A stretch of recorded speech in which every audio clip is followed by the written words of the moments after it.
Hey guys, hope you're all doing pretty well. I took a bit of a hiatus, but I'm back today and I'm late for this video.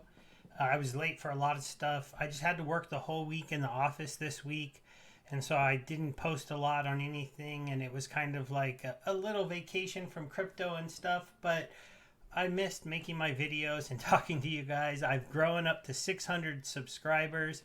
I also tried something kind of interesting where I talked about the Binance Smart Chain and my Splinterland rewards in my rewards post, and it actually got over 200 views.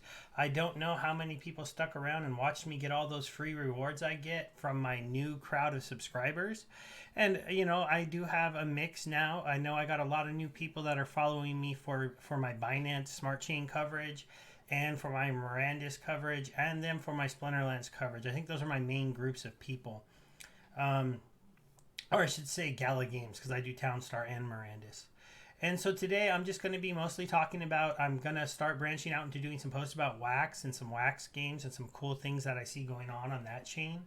And one of the reasons why I like doing that more and more and more is because I feel like Splinterlands has added a new group of followers on the Wax chain, and those people should hopefully help us grow the game a lot, because I think that a lot of them are into NFTs and they're into NFT games. And my last post was just basically that cards had put on there, land had been put on there, and I did that post a little bit longer ago. As you can see, I accidentally posted that to my Steve Speaks account, where I normally share my Binance stuff, and then my Stever82 main account is where I put my Splinterland stuff. There were some updates to Peak D and some things, and it doesn't look like 3Speak is displaying properly, so I'm going to post this video through 3Speak, but if it doesn't show right, then I might put the YouTube video in there until that gets figured out. Just a note.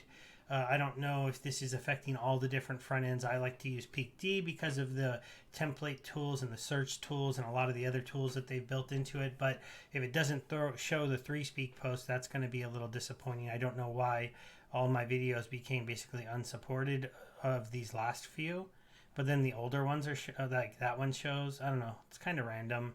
I'll have to figure that out going forward, but let's go ahead and get into the topic now that I've been wasting a few minutes just chatting with all of you. Hopefully you don't mind that, but the first thing I'm going to do is I'm going to give away the 1,000 DEC from this post.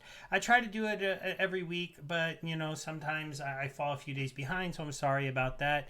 I have the 14 commenters here, and then just before I do the spin, I did a cross post onto my blog. So let me just see if anybody commented on my main account before I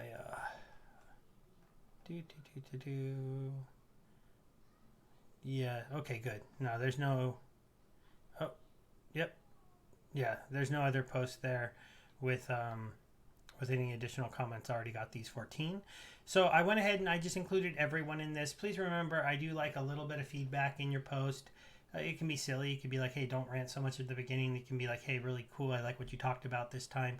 Or it could be, like, hey, I think you're wrong. This is why you're wrong. I'm always looking to learn more of what you all think about my videos and the game and everything else that's going on in the Splinterlands world. But that led to this list of people here. Thank you all for your comments. Most of them were very positive and very interesting. I admit I read some of them today. I didn't respond to them. I'm going to try to do better than that this time around. I was just really busy this last week with work. It was pretty wild. And then, just didn't get as much time to do anything. But let's go ahead and see who wins. And again, your comment will have you another shot at winning 1,000 dark energy crystals for me. And there we go. We got Leonardo Wang. Maybe? I don't know. That might be some kind of combo on Leonardo. I don't know.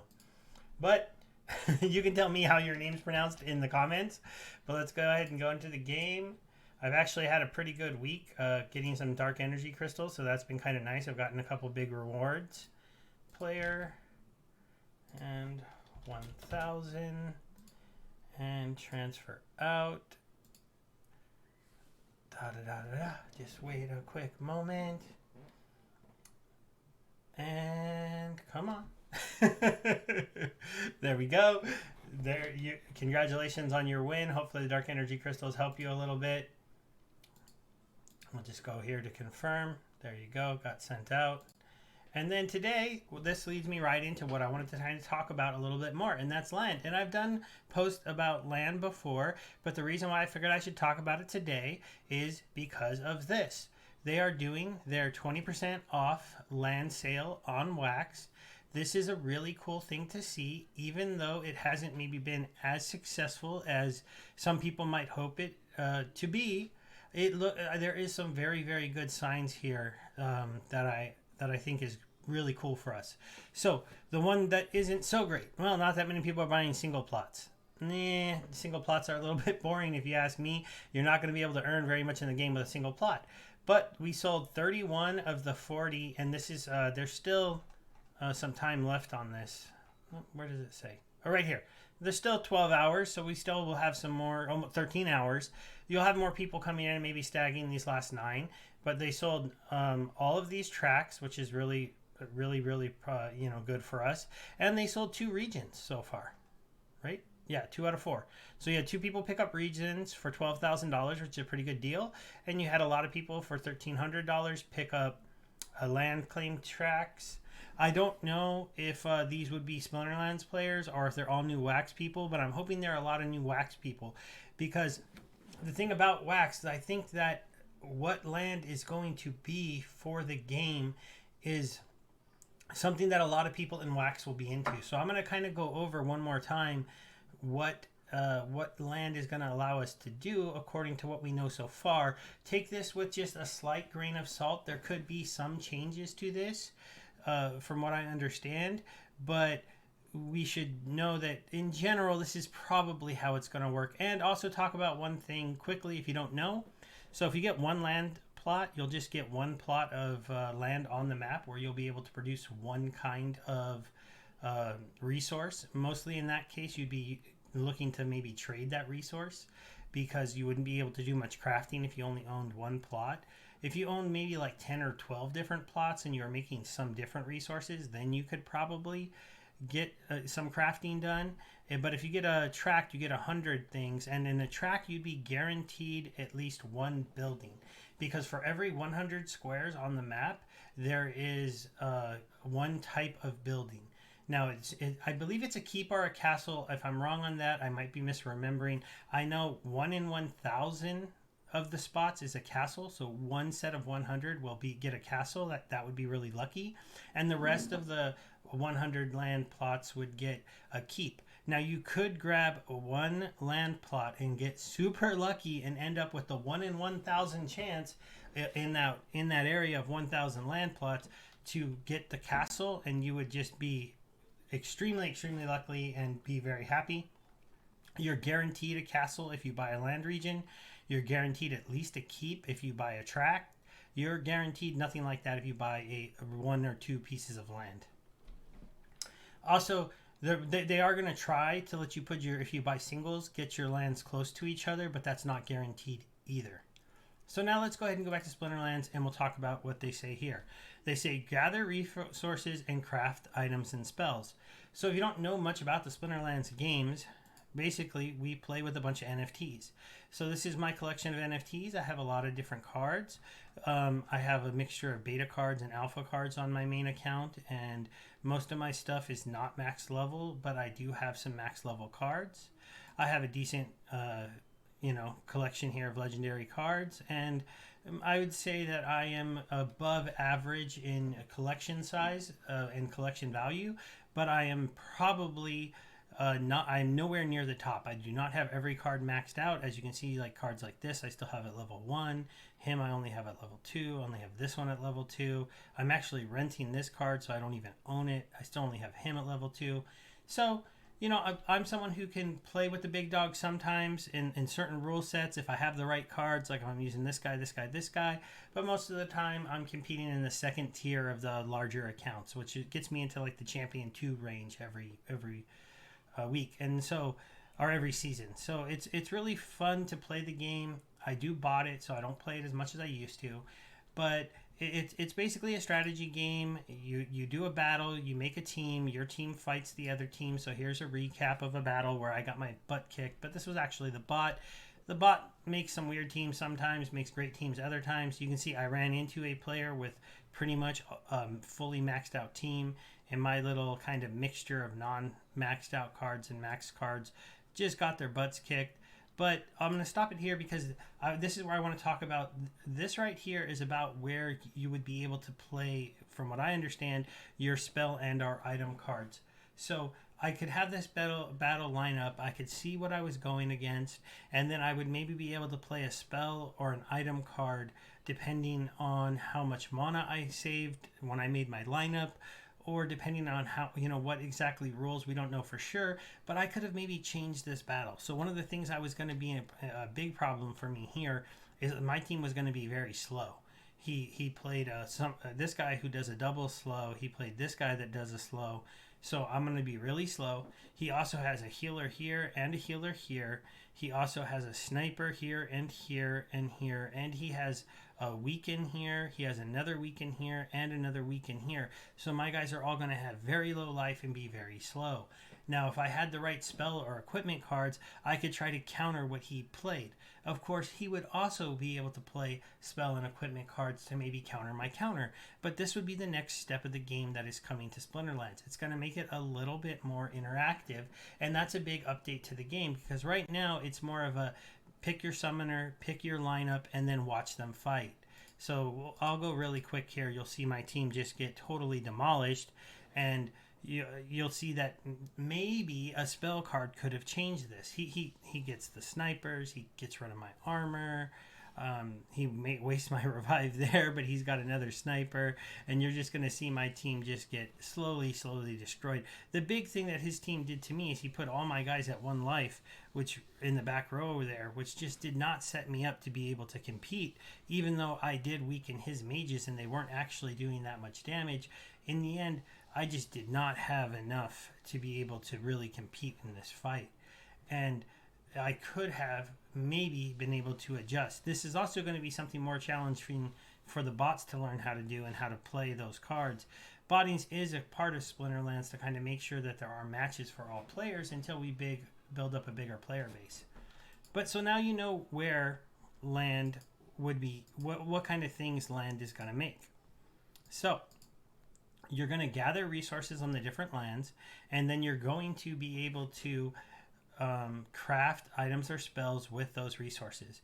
The basic idea behind that is just like in the cards, we have fire, water, earth, life, death, dragon. You're going to be farming one of these 6 resources. So let's say you get a land that's a swamp, you might be able to farm a resource that'll have something to do with the death team. If you find a resource on the earth team, and I'm not sure if there's going to be a neutral resource. These are things I'm not positive on, and if you know the answer to that, feel free to add it into the comments. But the basic idea is that you're going to get a land plot. You're going to have a resource that you can get. You're gonna have to stake a monster to that land card, and depending on the monster's rarity and level, it's going to increase production. So you could say you're going to get 1 resource a day, and then if you were to put a level 6 common monster on there, instead of 1 resource, you now get 1.6 resources maybe. But if you put a level 6 rare monster, then maybe you get a little bit more because he's a rare monster, and that would be one of these cards. And if you put an epic monster on there that's high level, maybe you get even more. And if you actually have extra high level legendary cards, maybe those would get you the most production from that piece of land. Mixed onto that, each piece of land is going to have its own rarity. So the best producing land would theoretically be a legendary land with a legendary monster, plus they are adding in another item called a totem, and a totem's increased production of land. So it'd be legendary totem, legendary land, legendary monster there working it, and possibly multiple monsters. I haven't had it confirmed yet. They haven't confirmed everything yet with this, but that's how you would end up producing your resources, and then you'd be able to craft spell cards. The spell cards are not all going to be they haven't really let us know if they're going to be single use or if they're going to be you get them and you can use them forever. But I have a feeling they're going to be kind of similar to the way the cards are today. They pretty much said they don't want to put single-use cards in there because they don't want somebody crafting what would theoretically be one of the rarest things in the game, which would be a gold legendary card, which, see, I don't even have one, but we'll do a gold epic. I have one of those. So, this card, just because even though it's a free gold monster that I've got, it's worth like $11-12. So if you crafted a great item that was that epic or legendary combo, and you got the gold foil version in the lucky dice roll when you craft it, you wouldn't want that card to be one that when it's used is disappeared and burned, because otherwise that specialness wouldn't really hold a whole lot of value, right? If you could buy the regular version for much cheaper than the gold epic version, and they do the exact same thing, and then they both disappear, there's really no value in that. So there's going to be this idea that the cards are going to be there and they're going to be similar. So what does that mean? So that to me means we look at the rewards, at the Untamed set, because we're in the newer set, and we look at one of these cards and we go ahead, get off the gold, and look at the level up rules for them. So it will be something similar to this, where if you just get the card, you can use it, and it's going to play its spell. And then as you level up the spell might get slightly better, or maybe last longer, or the piece of equipment might give 1 armor, maybe now it gives 2, and at the highest levels gives 3. I think that the cards will end up somewhat working along that level. I don't know if we'll see 8 levels and we'll see as much dramatic improvement as a monster sees. Like, I don't know if you're going to go from 2 attack to 3 attack, and 5 attack to 7 speed, and 1 life to 3 life, and pick up stuns and dodges. Like, you see, this card gets dramatically better as you level it up. But it could be something more like maybe there's 3 levels, and the 3 levels take a lot more cards to reach to. That way, a lot of these cards are being burned, and maybe it goes from just giving 1 attack to 2 attack, and maybe from 1 attack to 1 attack and 1 armor or something, or 1 attack and 1 speed once you get it to the final level, and in addition to what it would do at the first level. That's kind of my thought process here. And obviously I don't know what spell cards are going to do. Maybe it's silence all monsters for a turn, silence all monsters for 3 turns, silence all monsters for the whole match, something along that lines. Weaken your monsters by 1 health, or weaken them by 2. I mean, you couldn't really imagine a card or a spell weakening monsters' life by like 3 or 4. That would just be too much, too devastating to the game. Even 2 would be pretty devastating to the game. So they're going to be trying to find that balance, but at the same time making the NFTs, they don't want the cards to be so abundant that there's no value to these. They are giving players a chance here to be the ones that are crafting cards. That's the other thing that maybe, if you don't know, should be very clear to people, is that they have decided with the land set that there will be craftable items and spells that can only be made by players. So and the other thing we don't know is how many resources it's going to take to make one. I think Our Planet as a game is kind of a guide to imagine how this works. And so I'm going to bring up something. Actually, I don't have it here, but basically in that game, you combine resources to make an item, and then sometimes you need to make 4 items that basically you combine four items to make one, and then to be able to make the next tier up, you'd have to do another 4 to make one, another 4 to make one, another 4 to make one, and then combine what would be 16 of these things together to get the one thing. And then you could take it up even another notch and say that you have to combine 4 of the items that took you 16 to make, and then that would allow you to make a new item that in reality you had to burn together a total of 64 cards just to make that one item. And you could even go up one more level, and now you see how kind of crazy that would get in your ability to need to craft an item. I don't know what they're going to do yet. They haven't come out and told us what we're going to be doing here.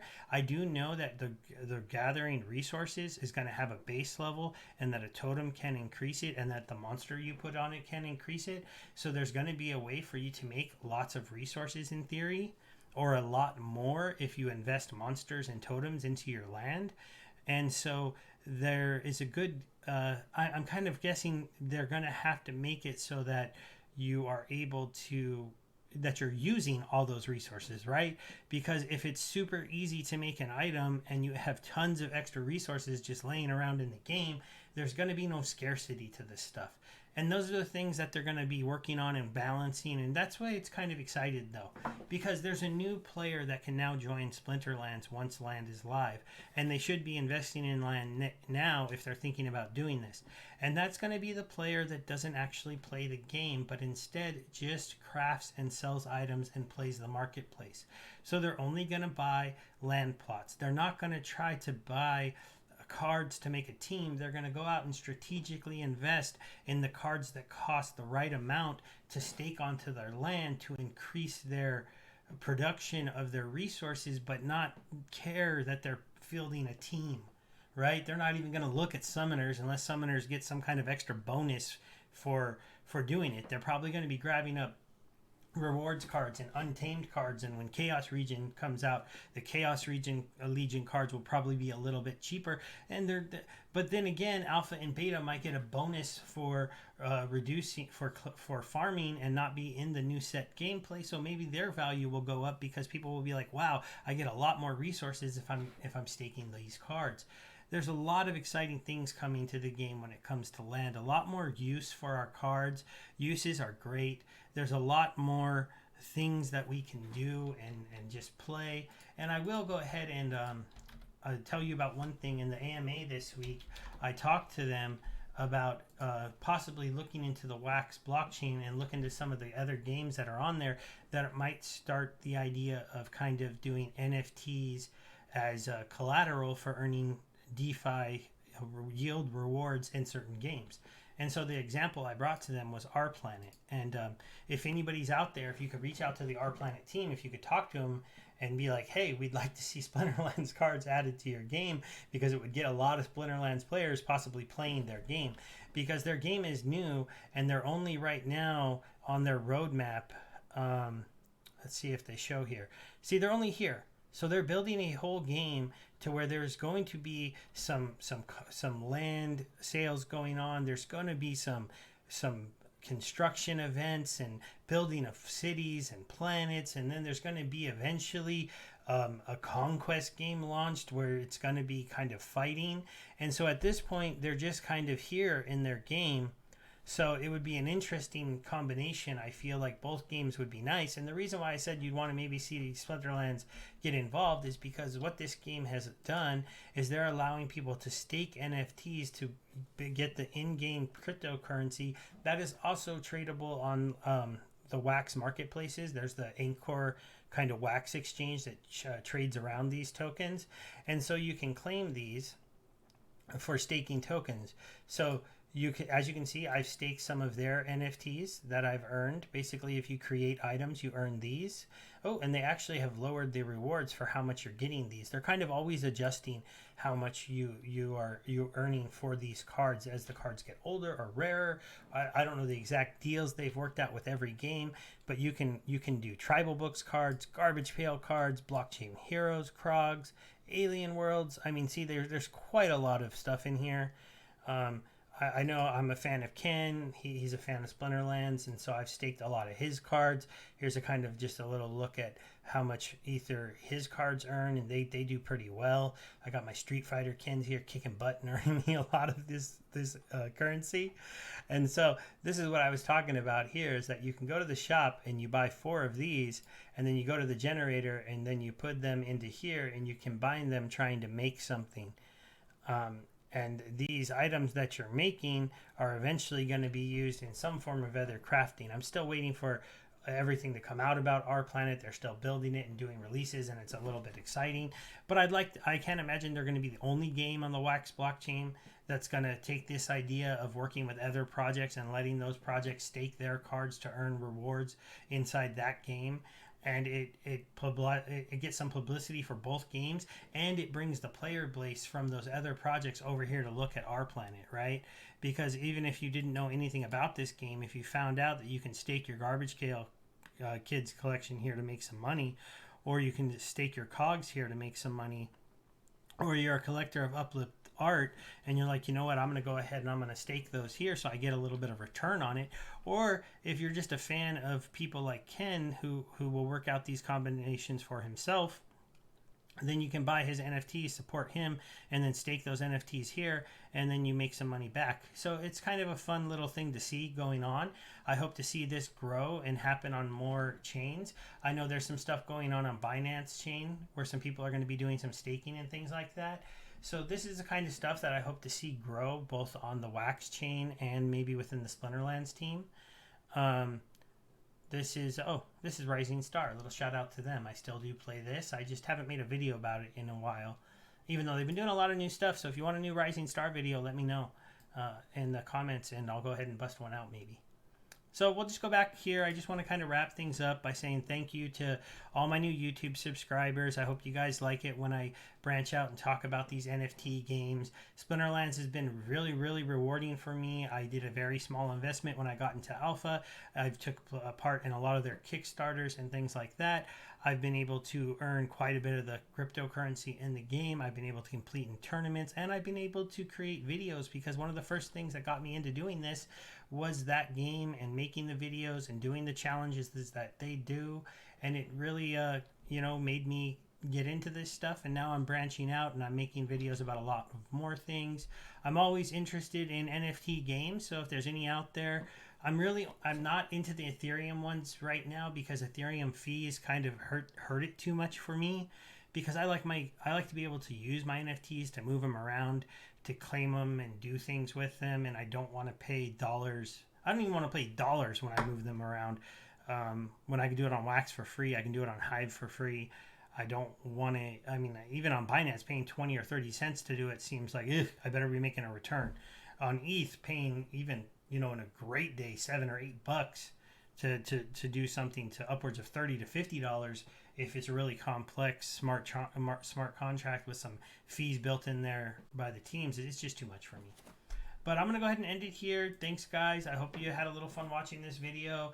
It's maybe a little longer than I meant it to be, but I was just, talking a lot about land, and I think it's a very interesting thing. I really hope that if that we see these last 9 of these sell, and that maybe we see these 2 disappear off of the Wax sale. And I really do hope we get some Wax players coming and playing Splinterlands, even if they're just going to be landowners and crafting items and making NFTs and selling those NFTs on the marketplace, because there's going to be a role for players like that in Splinterlands. And it's kind of interesting to imagine. It reminds me of being a crafter in a game like World of Warcraft, or what's another game? The Dark Age I played a long time ago, of Camelot, and what's that one? I never played it, but EverQuest. Did they make things in EverQuest? Probably. But you can just sit in the background, and you can own your land, and you can maybe rent some of it out. You can work some of it. You can become somebody who's like the best at making a certain bracelet, a certain shield, a certain sword, a certain spell, because you've got the right things to do. And then you'll be able to just check out the little map, and you'll probably be able to name your plots and things like that. I know I bought 2 tracks in the initial sale. I might sell one of them, because I don't know if by myself I can run 200 land, but I'm holding on to it for now, and I'll make that decision, I think, later on, because I have a feeling that when the game is live and people are making money and having fun using the land and making these items, that we'll see an increase in the value of land. So since I see a great vision for it, I'm not looking to sell it before I can get really what I think it's worth. So I hope you all have a good day. Goodbye.